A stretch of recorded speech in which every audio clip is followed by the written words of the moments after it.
Drama TV 27 Live here with Brother Nathaniel Gassens. We're here at Lincoln School, which is now the administration building for Harrisburg School District. Right. So just give me a little insight on today's events. Sure. This is called a community conversation. It's one of about 6 that we have around education, and we are focusing on 3 counties, Dauphin, Cumberland, and Perry counties.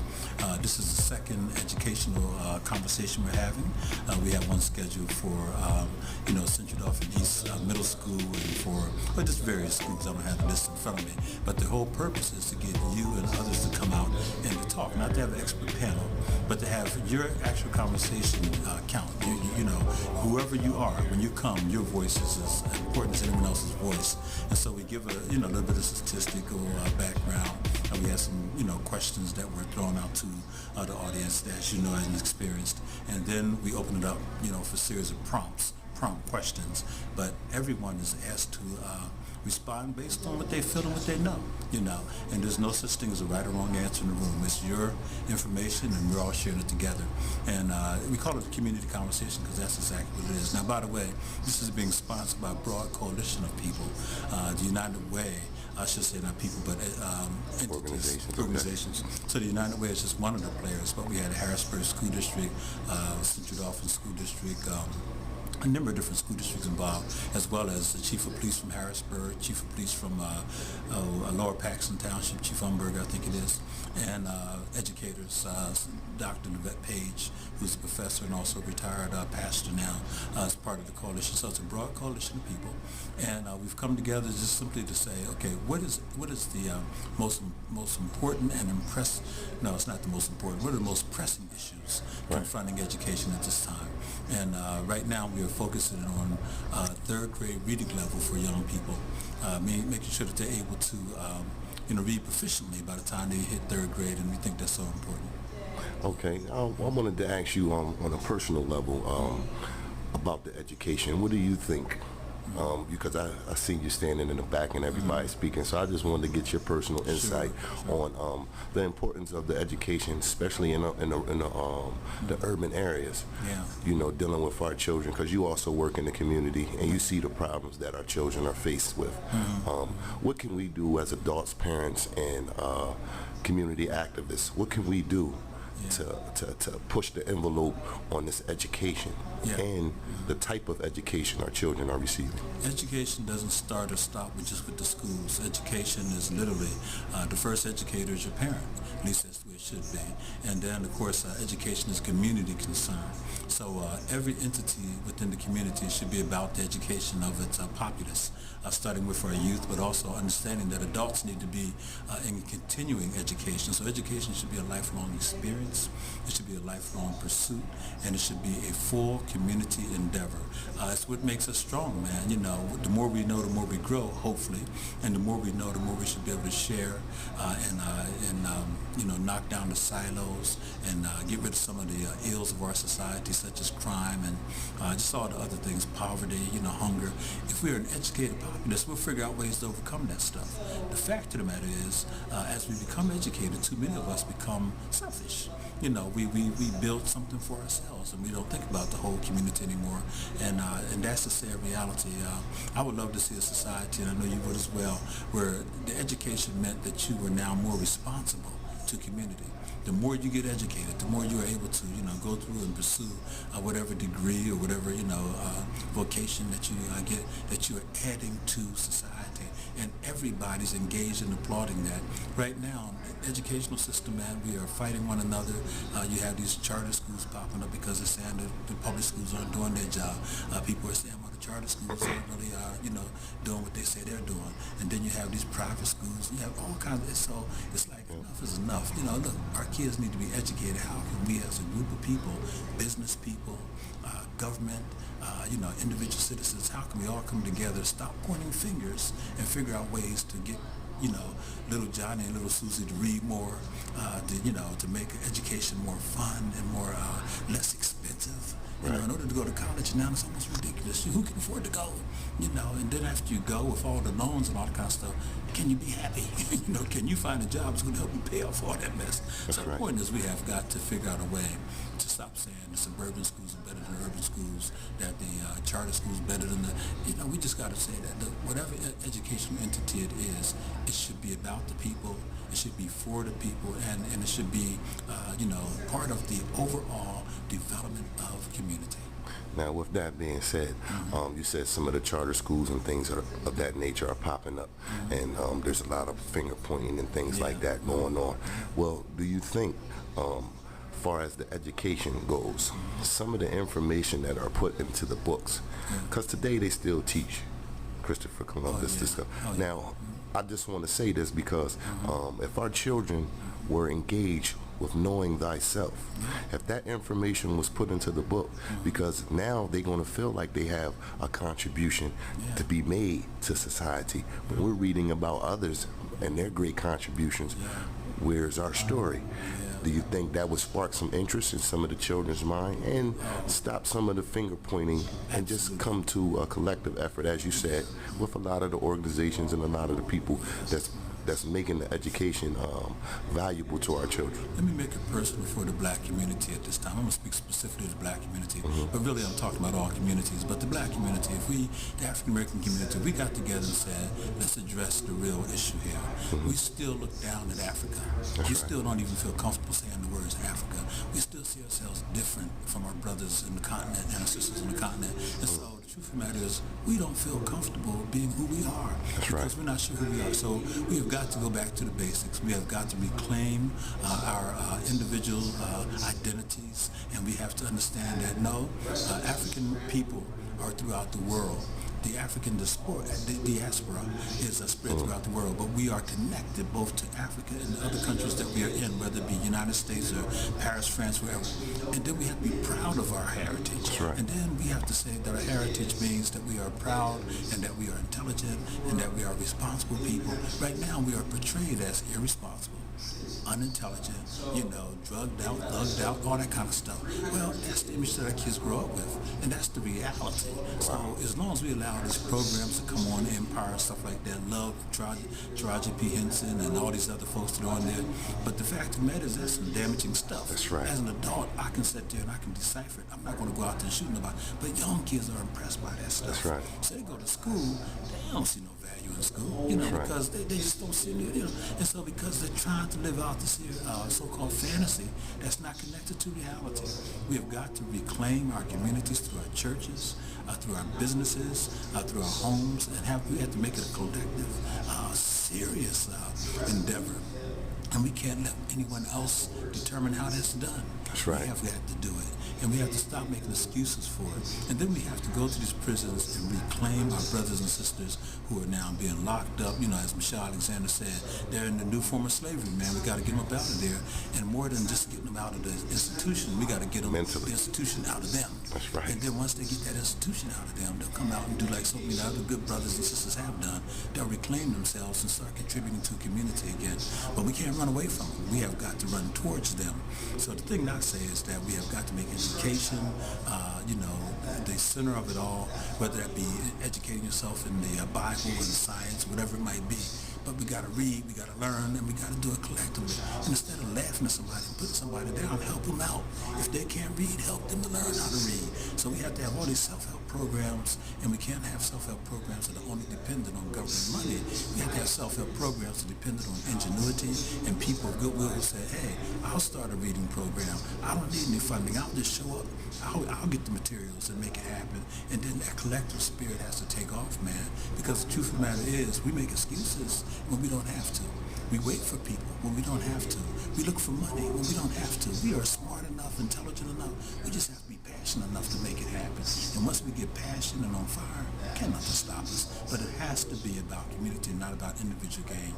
Individual gain is going to come if you allow yourself to be part of community.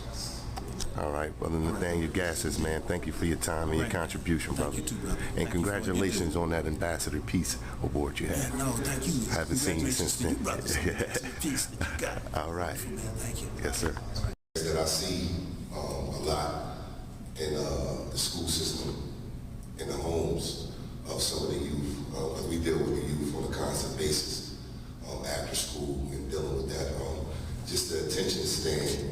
very short in the schools, and I think it's due to technology today. The cell phone, it's a big issue. The Facebooks. When we were growing up, our parents didn't have that to contend with. So that's one of the major barriers in a learning process of a child today is social media and things like that. So we can learn to control those type of devices in the school system. I think our children will have a better shot at a greater education. Thank you. My name is Captain Dolphin, founder of Breaking the Chains. I'm also a representative of Luke B and G, Left Out Boys and Girls Organization. One of the things we found out, because we do on Tuesdays and Thursday nights, every week we have a program down at Downey School from 7 to 9 p.m. where we engage the youth in intramurals, basketball, things like that. And then we also teach them social skills, culture, diversity, HIV and AIDS awareness. We teach them a plethora of things. But when we get there, sometimes they're having a parent-teacher night. So maybe a few weeks ago, we went in there and we engaged one of the teachers. And she asked us, could we come down there and talk to some of the parents, because it's like she's seen the non-compliance of the parents wanting to come in and get engaged with what their children are, dealing with and learning in school. So what I found is, there are a lot of programs that are offered out there for the parents to get involved in and come in and see what their children are learning or the behaviors and things like that. And it's like, again, it's kind of hard for these parents. It seems as though it's kind of hard for these parents to come in and get involved with, what their children are going through in school. So that's one of our things that we're going to do. We're going to be out in the community, passing out flyers and things like that, so the parents can start coming in and getting involved with the teachers. We go around with Downey School, Cam Curtin, John Harris, and last month we were down at the Stilton High School. So, it's a lot, but the parent night at school, I think that's very important. We just need to somehow get these parents more involved. I think men do support their children. We just have to encourage them. A lot of times people stay away from the schools because of things that they hear.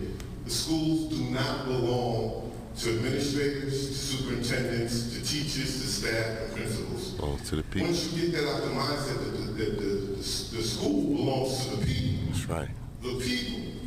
Then you can open up the doors, and then you have to work in the community. I live where I work. I live right across the street. On any given day, when it's warm or not, I walk to school. I talk to the students, I talk to the parents, I'm engaged in the community. When you don't have people sometimes that don't live in the community, they can't solve the problems. I think sometimes teachers want to come to school and just want to teach. They went to school to become teachers. So if they're in a classroom with 21 students and 2 of them are acting out, they don't know what to do, they want to call their parents. Sometimes you don't need that. Come in, stop, just go.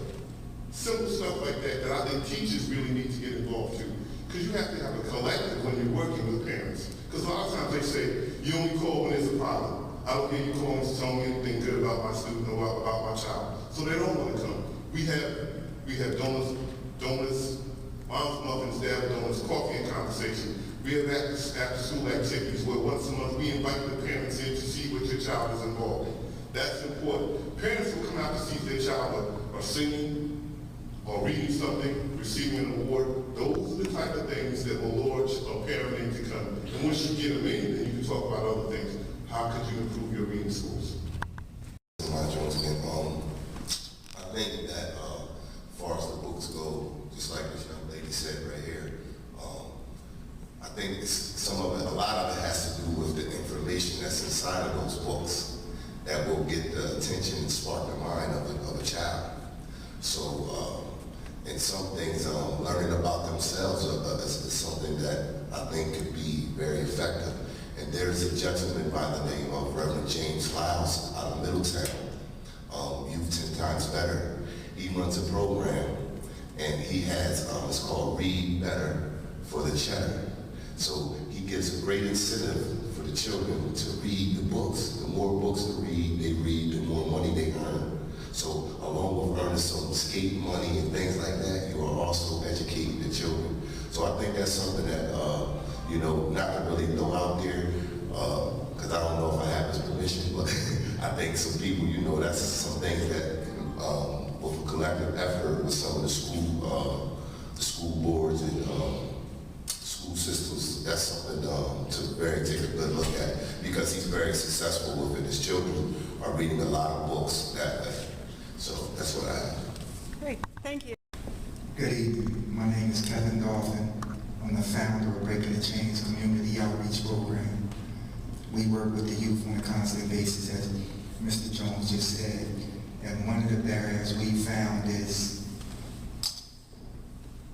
as far as the African American community, the lack of jobs and the parents having to work so many hours sometimes distracts them from being able to pay the proper attention to their children. And in doing so, when they're caught up in, you know, so much of the daily life living, that it goes unnoticed, and before you know it, then the child is out of control. And then another one is, sometimes the parents are so young that they don't understand what their child should be taught or even how to teach them. So when we run across that, we, we want to begin to have programs for these parents to come in and educate them on the importance of educating their children. And I mean, it's like you're fighting a double battle. You're fighting a battle with trying to educate the child and make sure that the child grows up in a proper manner. And then you're fighting a battle with the parent when the parent seems oblivious to what the outcome is going to be if the child doesn't get the education that it really needs to be. So it's that question is very, it's an important question and one that needs to be tackled. And I mean, there's so many things. Thank you. Thank you.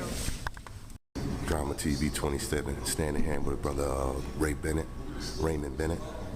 We're still here at the Lincoln School for, at the community meeting and gathering some people, giving some insight on some information about how our children are educated and what we need to do to engage some of the parents and some of the things that we see amok in our community. So I heard you speaking in there today, man. You gave some beautiful points. Can you elaborate on some of the problems that you see in the community as far as the education goes and what our children are learning into the school system? I think before we even touch on education, we must do this. There are 4 basic things that is essential to any human being. And if you ask these 4 fundamental questions, you'll find out where any human being or any individual is at. Number 1, did you sleep? If you're not sleeping, you're not full capacity. Did you eat? If your stomach is hungry and you haven't eaten, you can't perform. Is something or someone bothering you? Are you worried about whether the light will be cut off? Are you worried about somebody's bullying you? And these are just the children. But it could apply to adults as well. And the 4th question is, how can I help you? Now, the first 3 are you. Those are things that are happening to you. But the 4th one is, I take responsibility. I take ownership to what's going on in your life. And I'm willing to want to make sure that changes for you. Those are the 4 fundamental questions that we should ask when we deal with any human being. And if you answer those questions, you will understand where that individual is at. That's number 1. Number 2, we must view education as a family business. You know how some people run a restaurant? It's passed down from generation to generation. In some families, going to jail is passed down from generation to generation. If we view education as passed down from generation to generation, that it's mandatory and it's important. One of the things that we have to realize when we talk about young people in education, what they might not necessarily get at home, they should be able to beat there's a three-point triangle I look at when we talk about young people and learning. They learn in the community, those are the after-school programs, they learn at home, that's mom and dad or extended family, and they learn in school. So those 3 must be on point. If one of them is not, the child's gonna fail. So he or she might not get it at home. But if he's involved in the community program, after school program, he's involved in school, he might stand a chance. He might stand a better chance. The object is to connect all three of them together, and that's what makes a child successful. Now, with connecting those three together, do you think the information, as far as the education goes, do you think they all have to be on the same point? And the reason I say that is because I just opposed this to Brother Gaston's. The information that our children are getting in the schools isn't about us. It's not about us. So if you read the books, I know when I went to school, and I'm only 40, I'll be 41 Saturday, but I wasn't taught about my people.